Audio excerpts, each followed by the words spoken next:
I asked, you answered. I already made a video covering Viktor's backstory from a short story titled Ghostly Signposts in the Dark, which covered the destruction of Viktor's hometown of North Window and how he helped stop a civil war from breaking out in the city-states. But that wasn't the only short story Viktor received. Viktor received a second short story titled Crisis of Lord Celestial Sword, which was included in the Genso Suikoden short story collection 2, a book that released in Japan in 2001. As you all know, Viktor temporarily left your party in Suikoden 1 to return to North Window after defeating Neclord, and the next time we see him is when we're breaking him out of prison after he was captured by Kasim Hazil on his return to Torin. Viktor's trip home to North Window during that time wasn't uneventful. The Crisis of Lord Celestial Sword short story covers what Viktor and the Celestial Sword got up to during that time.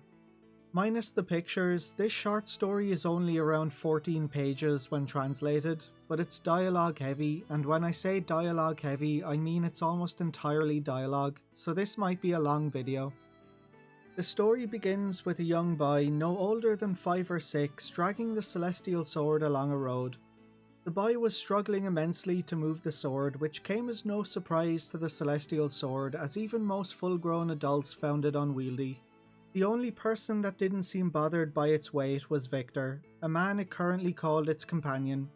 But the Celestial Sword quickly corrected its thoughts, as its so-called companion thought of it as nothing more than a nagging kitchen knife. The Celestial Sword knew that if it treated Viktor equally as a partner, he'd become even more cocky. The Celestial Sword realised that the boy hadn't dragged it that far from where it and Viktor were camped last night. Viktor and the Celestial Sword had one of their usual arguments, and Viktor stormed off to get some food while leaving the Celestial Sword behind at the camp.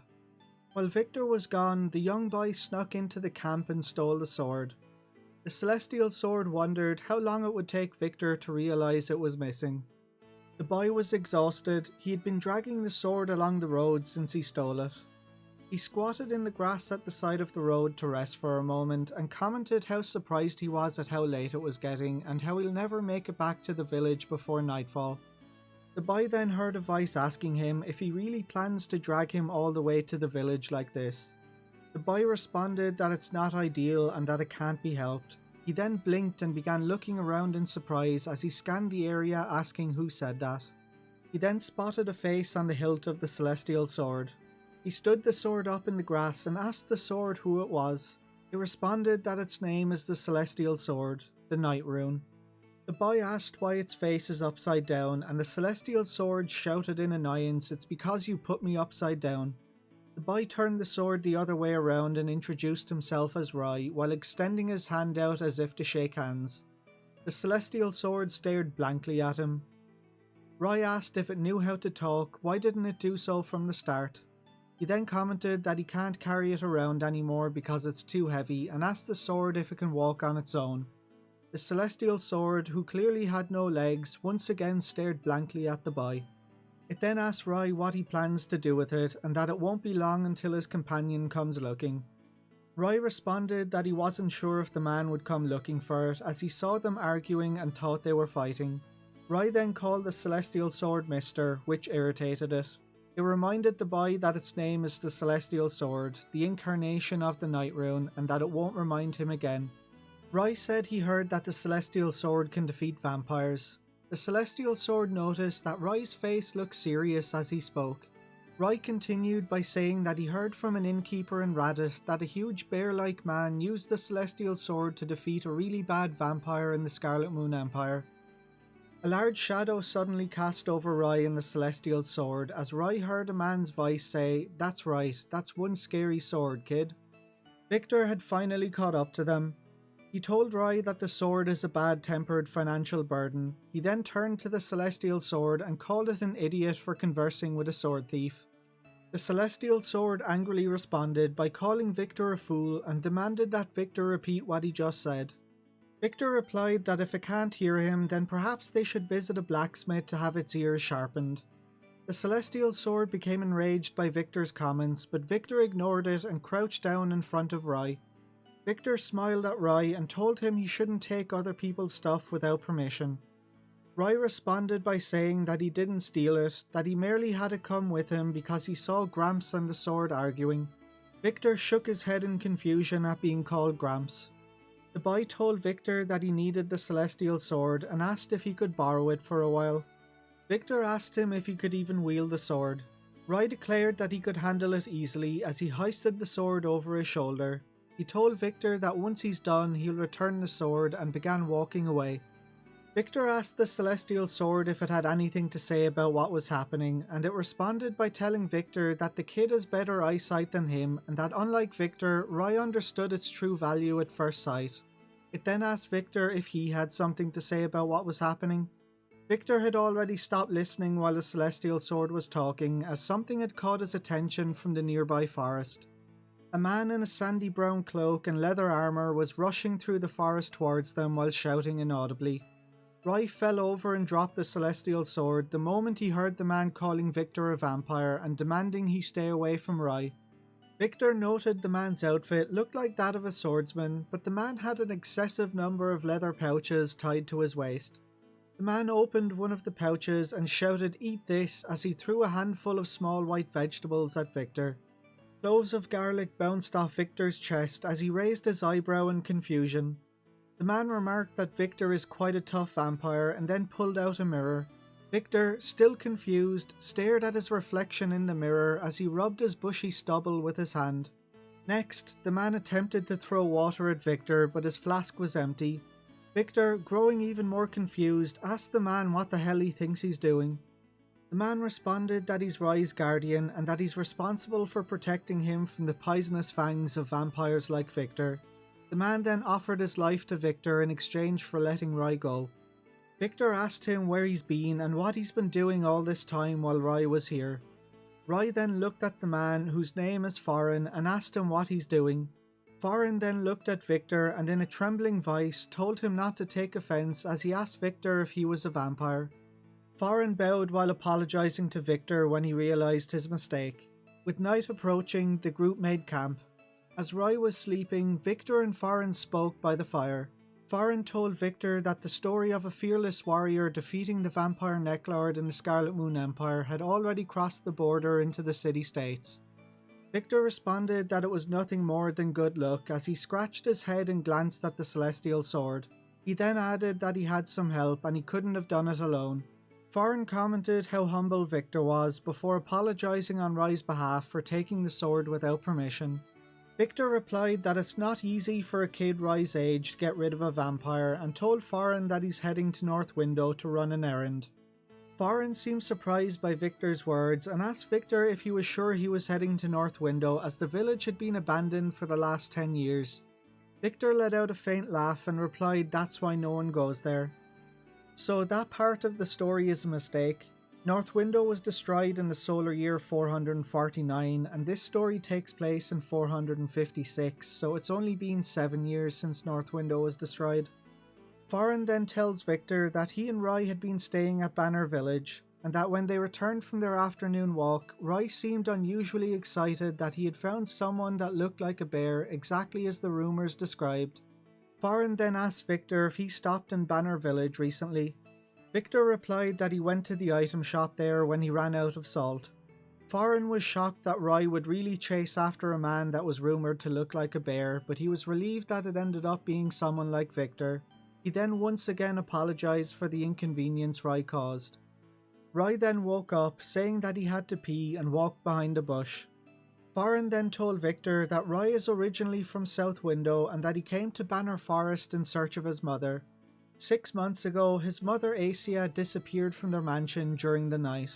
Asia was said to be a beautiful woman with pale skin and long silver hair. Rumours soon spread in South Window that she had been spotted in Banner Forest, and as soon as Roy heard the rumour, he ran out of the mansion. Foreign tried stopping him, but Roy slipped past him. Viktor commented how pathetic it was for a swordsman to allow a child that young to slip past him. Foreign responded by saying that when it comes to swordsmanship, he'd lose even to Roy. The celestial sword sarcastically interjected by asking if his sword was just for show. Foreign turned to face the celestial sword and said that his sword is a good sword and that it serves its purpose to scare away suspicious men. Victor jokingly asked the Celestial Sword to go with Farin, telling it that a life with Farin would be the perfect life for an old man looking to retire, much better than staying with him in the Liberation Army. The Celestial Sword began to emit a blue glow as it glared at Victor, telling him he lacks respect. Farin tried to change the subject to calm things down by asking about the Liberation Army. Victor told him that they'll be returning to the Liberation Army as soon as they finish their business in North Window. The Celestial Sword laughed and told Victor that they must be thankful for his absence, as now the others will actually have some food to eat. An argument was on the verge of breaking out as Victor yelled that unlike you, if he doesn't eat then he won't have any strength. The Celestial Sword replied that it can't listen to someone who's still hungry after devouring 5 servings of food. Farin laughed to calm the mood and he called them brave, but Victor and the Celestial Sword turned to him and at the same time they both asked him a question.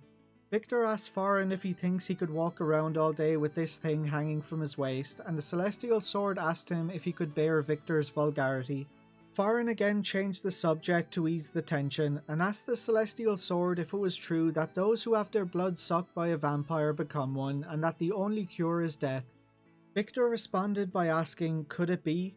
The hint of pain in Victor's voice caused the Celestial Sword to look at him as they both realized what Farin was about to tell them. Farin tells Victor that 6 months ago Neclord showed up in South Window and kidnapped Asia to be his new bride, and that he was relieved when he heard the story of how he killed Neclord. The Celestial Sword responded by saying that once bitten by a vampire, the curse can only be lifted by death. Farin responded by telling the Celestial Sword that Rai believes he can save his mother with its aid. Farin paused for a moment before continuing and saying that if she truly is residing in Banner Forest, then she must be quietly waiting for death away from human settlements. Victor told Farin not to say things like that and that he should take Rai back to South Window because if they encounter Asia, he'll have to kill her right in front of Rai. Farin replied that he's willing to sacrifice his life to protect Rai. As they sat by the fire, Victor suddenly raised his face and asked, "Isn't Rai taking a little long to pee?" The three had been so caught up in their arguments and conversations that they never noticed Rai hadn't returned. Victor and Farin began searching the area around the camp as Farin repeatedly called out Rai's name. Victor commented that Rai couldn't have gotten very far with his little legs. He then told the Celestial Sword that he has a bad feeling that bastard Neclord is going to curse him to the end and he wished he had cut him up into pieces. The Celestial Sword responded by calling Victor a fool and telling him that he was lucky to avoid being actually cursed. Farin continued calling out Rai's name and the Celestial Sword reminded him that people who have been turned into vampires have no way to survive except by drinking human blood, and it asked Farin if he can handle what's about to happen. Farin stuttered, unable to say a word, but Victor pushed his way past him and told him that he'd do it. Farin began muttering to himself how useless and powerless he was on the night Neclord attacked and how he wished he had Victor's strength. As Victor marched on, he quietly said that words alone won't protect your loved ones. They eventually came across a tributary of the Dunan River that flows through Banner Forest. They spotted a small waterfall nearby with Rai standing at its edge. Farin breathed a sigh of relief, but Rai didn't even notice them. They soon spotted a pale white figure with silver hair standing motionless in the water, looking up at the moon. Farin groaned Asia's name. Asia began speaking, saying that no matter how much she purifies herself, no matter how much she cleanses herself, no matter how much she washes herself, she can't wash the blood off her hands. She then held her fingertips up to the moon. Victor gripped the Celestial Sword tightly as he noticed the corpse of a creature sunk in the water beside Asia. Asia continued speaking to herself that she's become a despicable person who craves blood and she can't stand her thirst, and that if she waits for the right time, she'll finally be able to sleep peacefully. Rai finally noticed his mother and called out her name, telling her that he's been searching for her. Asia turned her head and began staring at Rai. Farin called out Rai's name, repeatedly begging him not to go to his mother. Asia extended her arm towards Rai as she called out to him to come to her. Asia told him how happy she is that he came searching for her, as wandering the world while waiting for death is lonely.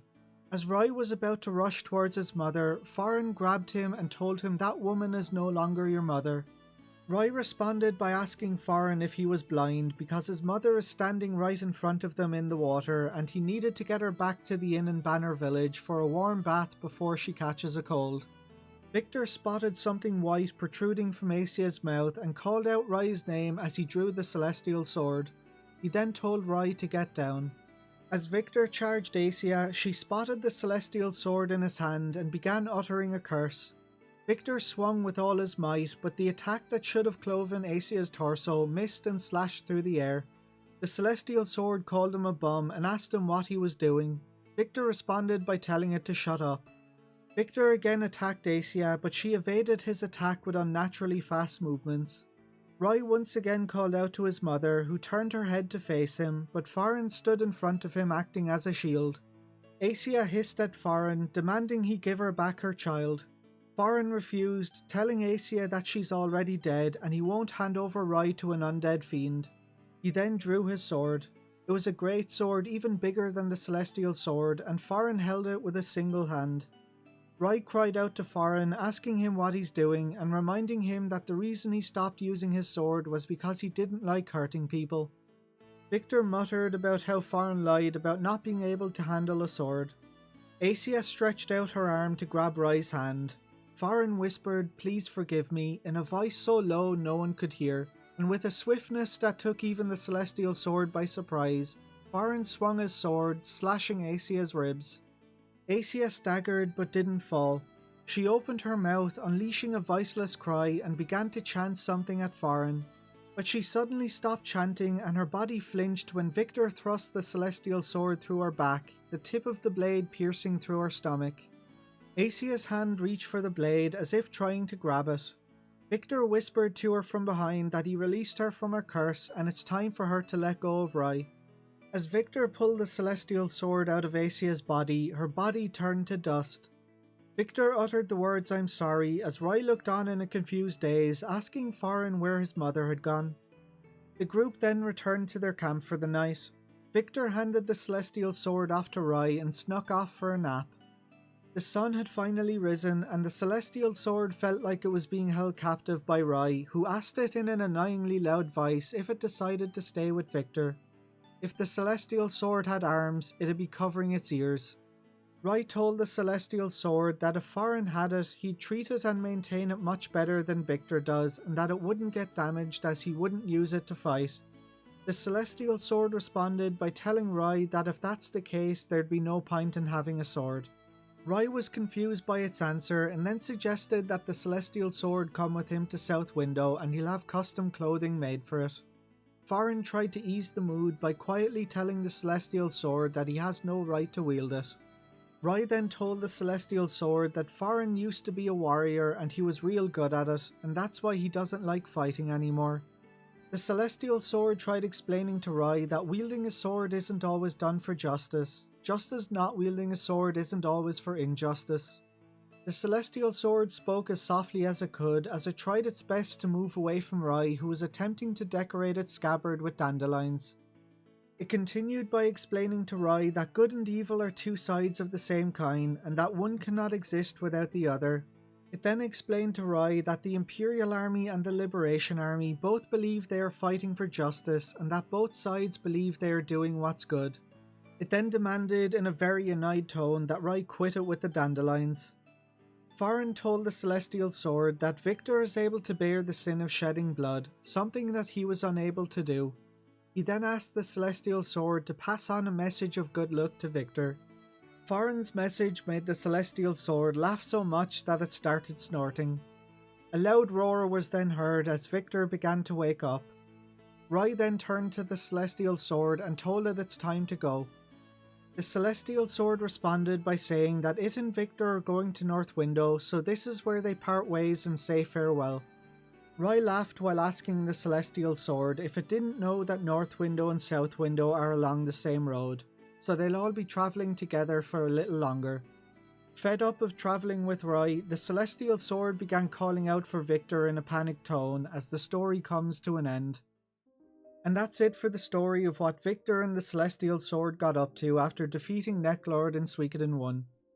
As I mentioned at the beginning, this came from a short story titled Crisis of Lord Celestial Sword from the Genso Suikoden Short Story Collection 2 that released in Japan in 2001. If there are any other character short stories you want me to cover, let me know in the comments below. You can find a list of all characters who receive short stories in the pinned comment. Or if there are any other Suikoden or non-related Suikoden topics you want me to make videos on, do let me know. Thanks for watching guys, and I'll catch you on the next one.